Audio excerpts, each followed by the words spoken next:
watching Stockwatch. I'm Simon Brown. Joining me to unpack your stock-related questions today, Graeme Korner from Korner Perspective, Mutooni from Sanlam Investments. Sure to send your questions through email stockwatch@bdtv.co.za, SMS 41392, or on Twitter @BusinessDayTV using hashtag Stockwatch. Gents, lots to start with. Roy, let's start with you. Let's start with global markets, local markets, tariff wars. Are you viewing this as an opportunity? Are you viewing this as a wait and see? How are you and your colleagues looking at local and global markets? Yeah, look, it's evolved quite rapidly from last week, and all we've seen is basically sell-off, a massive recovery, and then a sell-off again. I think the thing is, the markets came from pretty expensive levels, international markets, specifically the US. It's not clear that they're cheap yet. They are cheaper, but it's not clear that they're cheap yet. And yet the macro side continues to evolve. I think the only rational thing to do right now is to keep a close watch, pretty much do nothing, shift a few positions at the margin, but it's very important to keep a close watch. I mean, for instance, we were speaking about the 10-year bond yield. Yesterday, we were heading somewhere close to under 4, and now we're at 4.5. Those two tell you a very different thing on the outlook for the next 12 months. So I think rather than big shifts in sentiment and big shifts in positioning, we're watching and making little small shifts here and there at the margin and evolving our view. Graeme, how are you managing this? I mean, personally with me, I'm just watching in astoundment, try to buy some things on Monday, missed it all. What's your response to this? Yeah, I think my sense is that I agree with Roy that, the US has come off. If you look at it, what was a very frothy multiple is a slightly less frothy multiple. The problem is that we're not sure how this is going to impact corporate earnings in the US particularly. So, you could actually find that this thing's ratcheted down, but maybe the multiples haven't actually really changed. So I think that's what's probably plaguing the market. And you've seen obviously a lot of weakness in the Mag 7 that have really powered markets. So I think I would agree with Roy. I think US markets are a little bit fuzzy. 104% tariff. Suddenly we're in a different realm. And I think the question is who's going to blink first. And the egos, I think, may prevent cool heads, at least in the US. So I agree with Roy on the US. I think Europe is also a little bit messy. But funnily enough, if you look at SA Inc., we probably caught up in the crossfire, and of course the shambolic handling of the budget. But I would argue that maybe in SA being quite far away from this is maybe not a bad thing. If you just look at the massive sell-off in the financials, for example, unless you believe the GNU is going to come completely unstuck and inflation is going to ratchet up and all bets are off, I would argue that you want to probably be nibbling, but I think you want to be focusing on things that are a little bit removed from the trade wars right now. Yeah, I take your point. And it does feel weird that our big story is just almost unimportant, which is a budget and a GNU. Graeme, let's stay with you. You mentioned the 10-year. Roy mentioned it, sorry, and it was. I mean, I was watching it this morning, 5:30, collapsing in real time. I've never seen it move so fast in my life. It was quite bizarre. Question came through. Is it possible to buy the 10-year as a South African, predominantly, if possible, in the primary market, so that we can lock in that 4.3% yield? I don't know if it is an option for South African investors. Yeah, look, we generally would hold those through trackers offshore. But if I'm not mistaken, I think Satrix has a US Treasury tracker. It's not going to give you perfect tenure, but I think if I remember correctly, the modified duration is probably around 7 years. So, you're as close as damn it is to swearing. So if you want to play the US yield curve, not just the 10-year, I would look for something like either a Satrix or another tracker fund that would give you, let's say, US Govie exposure. That would be, I think, the best I could suggest. But I think what's happening right now is, a lot of us have been worried about 20 trillion became 25, became 30, became 33, and the deficit remains in spite of all of Musk's sort of, Jedi mind tricks. So I think what's happening now is the market is saying, listen, if this experiment doesn't work, it could actually end really quite badly. And I think that's almost force the agenda about what is the long-term prognosis for US Treasuries. But I would argue short-term, I think there's probably a little bit of money to be made in the US yield curve. Roy, is a 4.3 US dollar yield attractive? I mean, with the potential risk. And to be clear, the risk is not a default by the US government. I don't see that happening.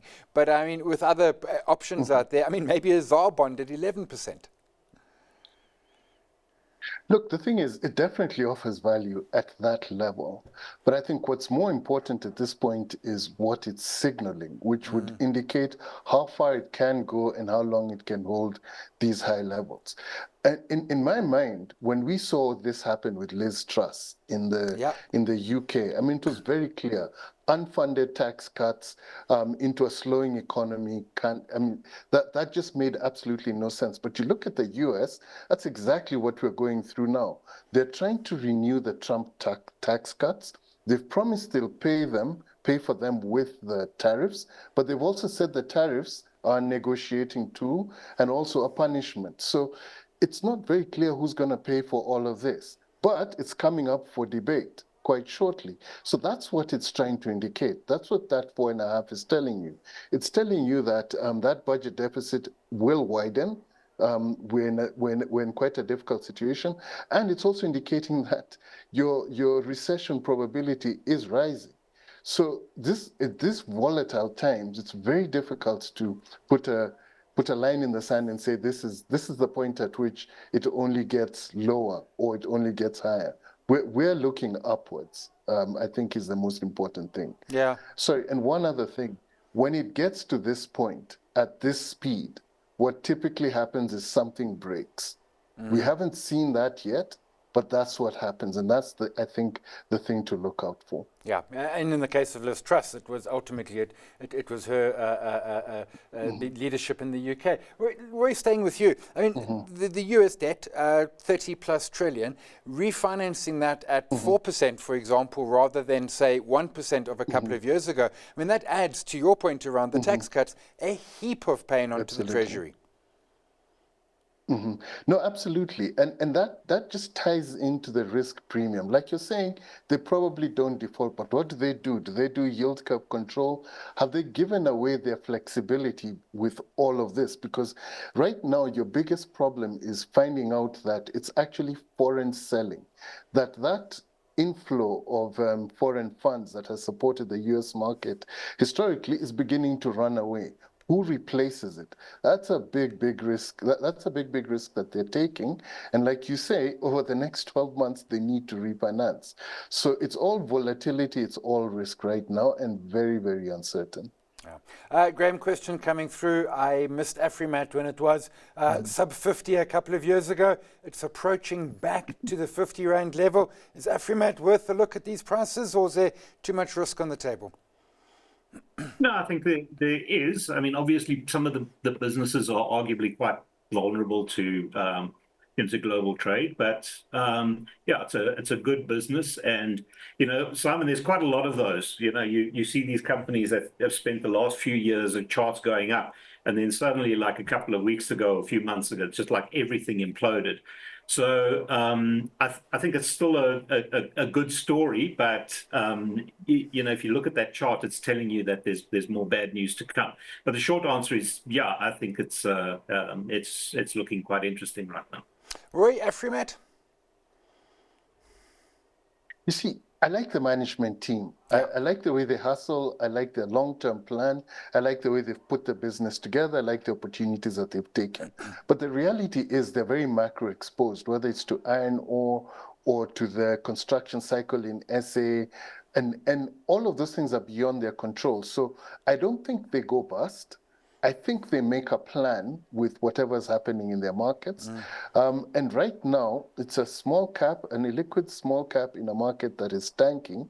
I think your likelihood of a recovery over the short term is low, especially considering the likelihood of a recovery in earnings over the short to medium term is low. So like I said, over the longer term, I back this management team. Right now, it's not one that I would be particularly looking to get into. Yeah, make no mistake. Andrews Van Heerden is top team, but there's some things they can't control, and that's the challenge they have now. Question coming through in local banks. The banking sector is under pressure. Question is particularly Nedbank, Standard Bank, down some 8%. Is there value here? They are both ex-dividend today, but Roy, they still are quite falling. I mean, do you nibble at banks or do you look at them and think, you know what, there's more coming? I mean, think about it this way. First of all, okay, banks are bond proxies. So as bond yields blow out, then they tend to sell off because they hold these huge portfolios of bonds. So it's very logical. And like you said, they're going ex-div as well. But also remember, if they stop lending, what they do is they accumulate a lot of capital because they're all earning returns ahead of their cost of capital and they're generating all of this. So those dividend yields are very sustainable. These are nicely diversified businesses. They're not, credit risk isn't too big in their lives. They're not overly leveraged even for banks. So I think why not harvest that yield? You need to be careful that that 10-year yield in SA doesn't go dramatically higher. But at 11.5, 12, you're probably somewhere close to the bottom. I mean, touch wood. So no, I see value across all of them, especially if they actually do slow down their lending profiles. Yeah, I hadn't actually thought of that. It actually benefits them. Graeme, I know your stock pick's sort of banking allied, but Standard Bank, Nedbank, the big banks in our market. I mean, Capitec was under 2,500 on Monday, then almost got back to 2,800 again. Yeah, so I think, adding on to what Roy is saying, I think I would look at it, even more simplistically than that. And that is, it hasn't been a favorable environment in which to lend. Obviously, some of the banks, particularly ABSA, has had to sort of raise their impairment ratio. So, I mean, obviously, you need to take a view on the GNU and how South Africa emerges from this. But, for me, the South African banks are ridiculously cheap. It's almost obscene how cheap they actually are. I mean, you're getting better dividend yields than you're getting on cash. I mean, if you look at Standard Bank and Nedbank, I think both down around about 7-8% today. About half of that in case Nedbank, even more of that. More than 50% of that decline was really them just going X. So it looks a lot worse. So I think Standard Bank at 205 is really, really cheap. And I think ABSA as well. I mean, they've got massive capital buffers. They're well run, they're well placed. So I think, in terms of the kinds of things you can buy, and maybe businesses that are a little bit shielded from what's happening globally, I think the South African banks led by Standard and ABSA for us are looking very, very cheap and definitely worth adding at these levels. Roy, question coming through around European defense stocks. With NATO having to spend more, the Ukraine story, Germany saying they're going to spend a lot more on defense. I don't know if I know some ETFs in this space. Are there any particular European defense stocks that you look at? Look, these stocks have rallied as it is. And even as the announcements have come, you've seen the share prices go up almost like Bitcoin at its prime. So you need to be quite careful about projecting that growth. Because remember, yes, NATO is going to have to spend. Yes, the countries have to spend and everything. But if global growth is slowing, yes, defense continues, but maybe you're going to pay a smaller multiple. I don't have a specific ETF, but just food for thought. We have Roynet here in SA, which supplies a lot of them with switches and that sort of thing. And when I last spoke to the management team, they told me business is booming in India, in Europe, in the US as people restock and expand as well. So that's an easy local way to look to benefit from that trend. But there are definitely ETFs out there that can give you exposure because the number of businesses is not that many, but they're big. But I would caution, you definitely need to check the valuation multiples and what's implied in them. Yeah, and of course, Roynet got the cable business at the same time. We know that Eskom needs to get transmission lines. Graeme, European defense stocks, or do we just keep it local, nice and easy? Also, I think there's a theme there, and generally we would try and avoid sort of playing the latest, hottest theme. So I think there's going to be a global increase in spend on that. Of course, the other thing is whether your clients actually have, and your investors have appetite. A lot of people have a moral obligation or moral objection, so to speak, against defense. And I would probably fall into that camp as well. So that's one of those I'd probably just let pass me by. Yeah, I think I'm with you on that one. A question came through, Purple results side earlier today, really good numbers. Stock isn't responding, and I've had a look. The numbers were, Graeme, absolutely excellent numbers. They did more in 6 months than they did in the previous year. Market's not responding. Maybe there's just too much else in the market's mind right now, or small caps often just sort of fly under the radar. Yeah, also, I suppose markets concerned about, activity levels. But yeah, I mean, I've just had a quick squiz through them. Massive turnaround in revenue, active clients over 1 million. So, all the big numbers are looking good. But I think in large part, this has been communicated before. Yeah. If you look at earnings, I think it was about 2.5 cents HEPS. So, at $1.05, it's not exactly a dripping roast from a valuation point of view. So I think you are buying promise, but I think there is a lot of promise. But it's not for widows and orphans. It's small. It has obviously disappointed a little bit in the past, but it looks to me as though the model is kicking into gear, and there's some very exciting opportunities elsewhere in the world where I think they can really exploit in a positive way a lot of the hard work that they've done in SA. So, but I think it's as Roy said, small caps are, in a market like this, they just get thrown around like a rag doll. Yeah. But ironically, I see that as a great opportunity. If you believe the story and you like the management and you like the positioning of the business, when you see great companies get marked down, 15-20% in a couple of days, I would, as long as you're confident in the narrative and the long-term story, I would buy them. But I think Purple is probably a little bit too speculative for more sensible investors. But it looks like they're really hitting their stride now. For more sensible investors, I am a Purple shareholder. But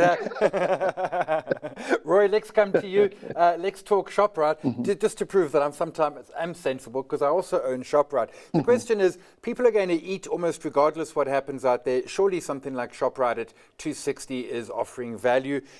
Your thought? Right, people are going to eat. Is Shoprite the way to play it? I would absolutely agree. The thing is, it's the big incumbent. It's been gaining market share. They've invested so much capex over the last 5 years. Their competitors are all struggling. They've been able to operate in a high inflationary, low inflationary environment, and it's sold off. It's currently trading at a discount, well, probably closer to fair value, long run fair value, than the more expensive levels that it was. Yeah, I would definitely back them. Graeme, Shoprite?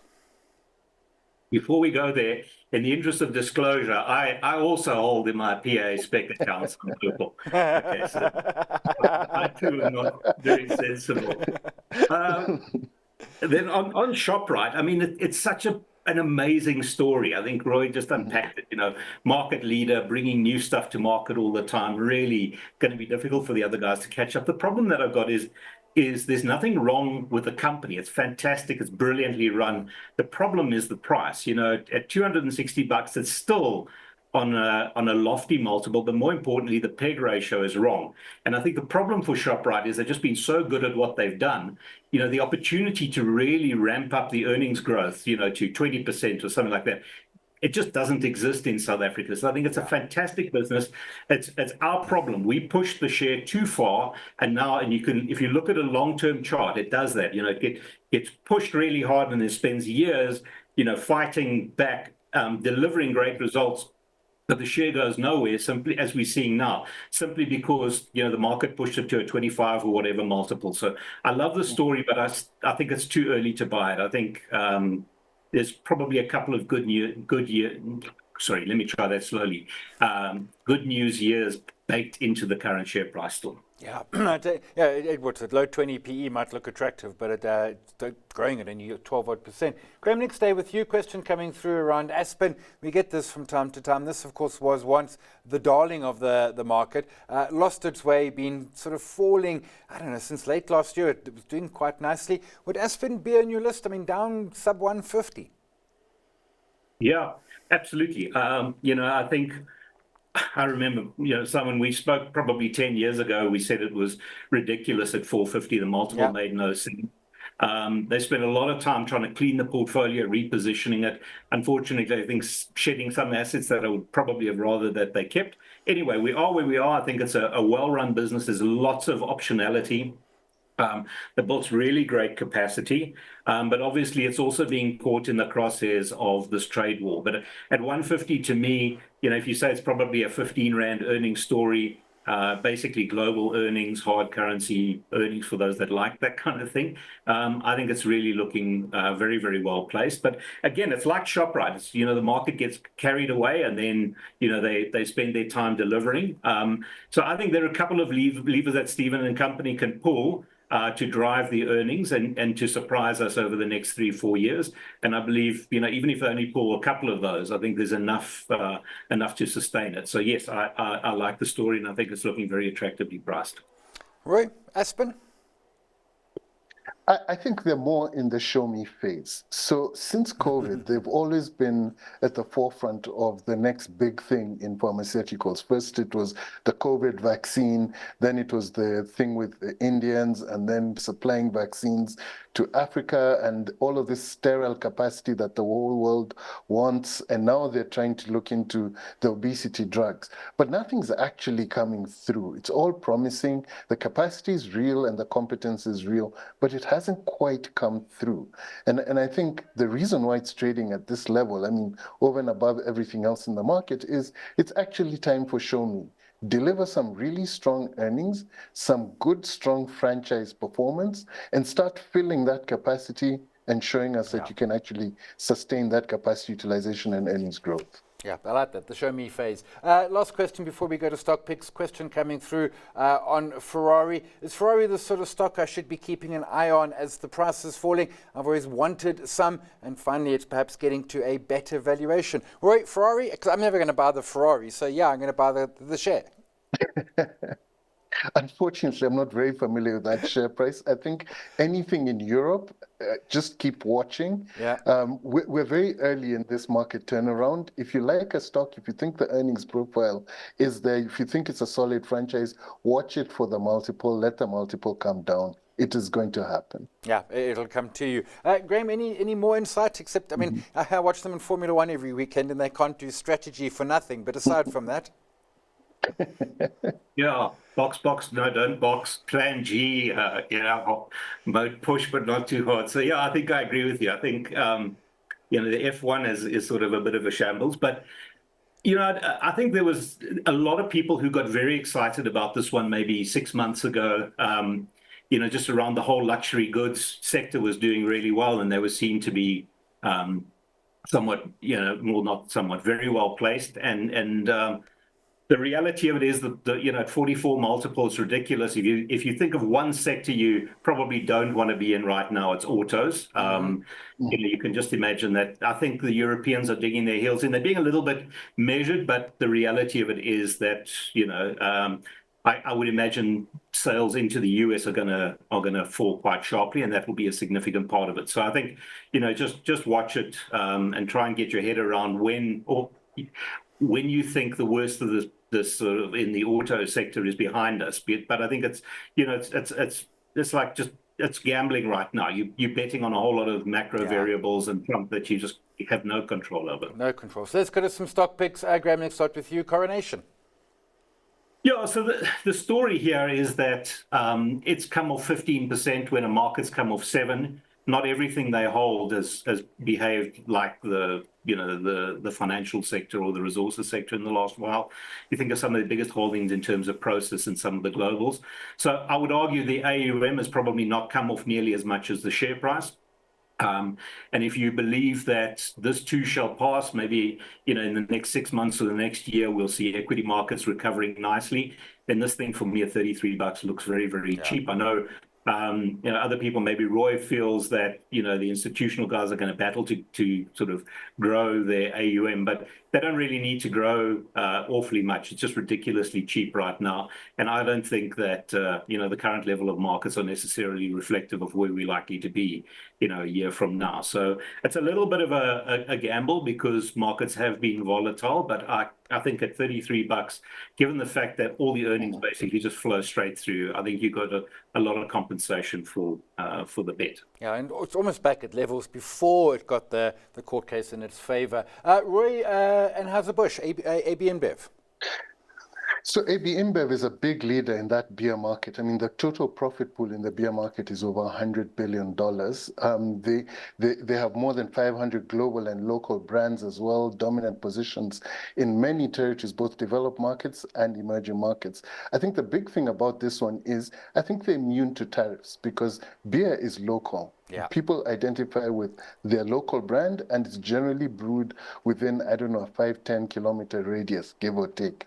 So they're nicely hedged. So they're still in the US, they're in emerging markets. If the dollar strengthens, the US does well. If the dollar weakens, the EM comes through. So I think if you're looking for a place to hide, a little bit of rand hedge, give or take, this one is one that's attractively priced and has a good earnings growth momentum behind it. Yeah, and we're all drinking. We're not putting down our beers just yet as we watch the markets. That's all for Stockwatch today. Thanks to our guests, Graeme Korner, Korner's Perspective, going with Coronation, Mutooni from Sanlam Investments, and Anheuser-Busch. Up next to close, stay watching.